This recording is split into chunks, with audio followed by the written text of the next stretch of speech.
Okay, this is a video.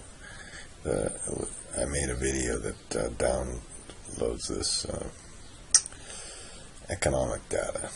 And by pressing this one, you can read one of them and read all of them and update the data whenever you want. Now, the problem here, or the issue, is that we need to work with these dates. I think some of these dates, a lot of these dates are quarterly, some of these dates that start at different time periods.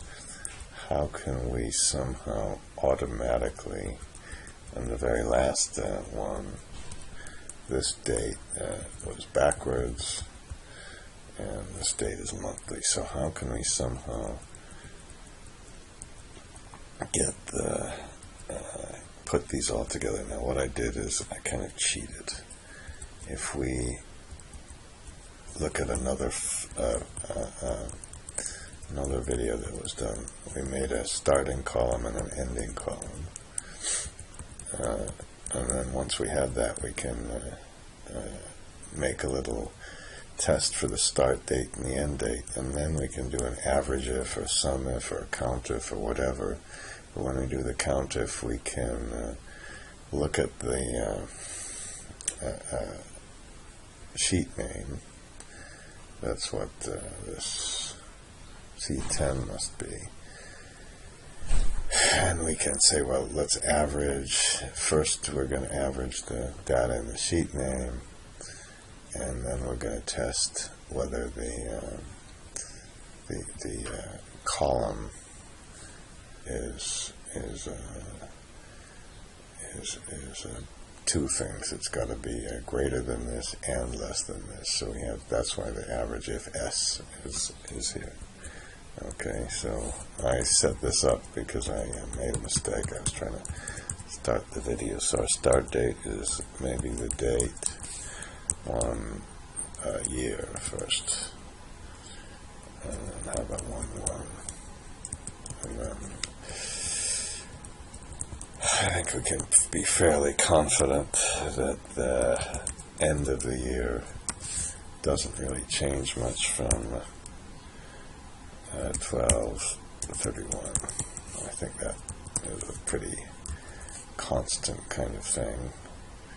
So then we put our start test, and I think we put an equal sign, and we have to say greater than or equal to this start date. But we put a sign like this, and then we put this one. Okay, and then the end test is less than or equal to this one. Okay, so we have a start test and the end test, and now we can use the average if S. Let's see if we can get the average for the year. So average if S. Okay, and then the first thing we need to do is get the range. So the range, it's going to be, we're going to first need the indirect function, and then we have to do this horrible, this is just horrible. We need a single quote to get the beginning of this, and don't forget to use the F4 on this one, but the F4, the F4, just so we have only the column. Okay, and then we'll put close that file, so we need another colon like this. Now luckily, if we looked at this, the dates, this is not the dates. Let's take column B. We need, this is going to have to be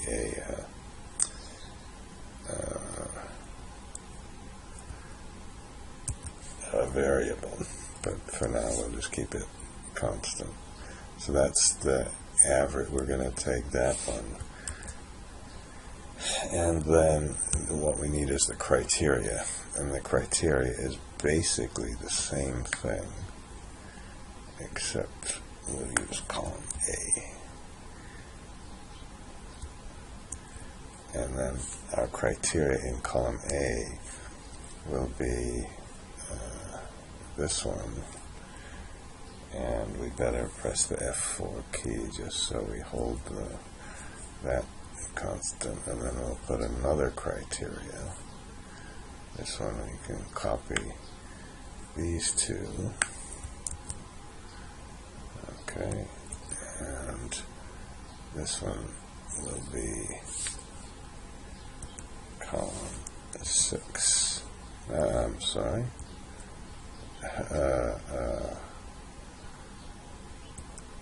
This will be this. Okay, of course I can't do that. Excuse me. We need this column, and when we press we need the row to be shh. And then we need this column.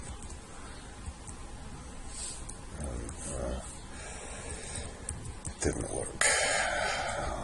I'm sure it doesn't work all the time. Okay, so I'm going to stop the video and fix what I did wrong. Okay, that mistake wasn't that bad. You probably noticed it, but I had. You needed these date tests, of course, had to be in column A. Okay, and now let's fix this column B. So in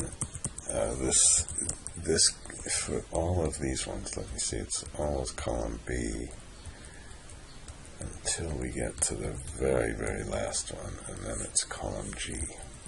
Okay, so we could either do it by hand, which would probably be much easier, but of course we need to be fancy and flexible, and column G. Okay, so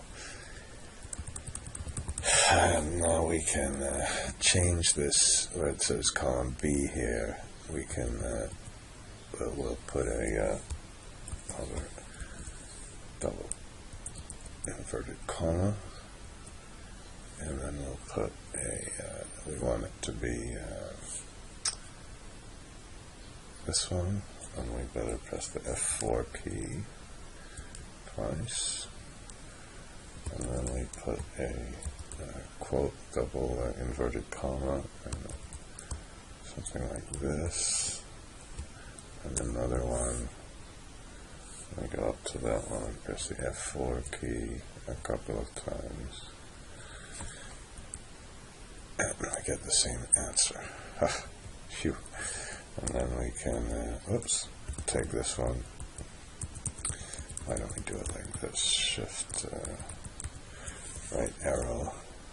See if we go, oh, we even got something for the very last one. And some of these, of course, didn't have any data for 1950, so I'm not going to worry about that. And then we can see what happens. So let's. Okay, so here we have all of our data, and now we can really start working with it. And I think just a minute, let me think about things before I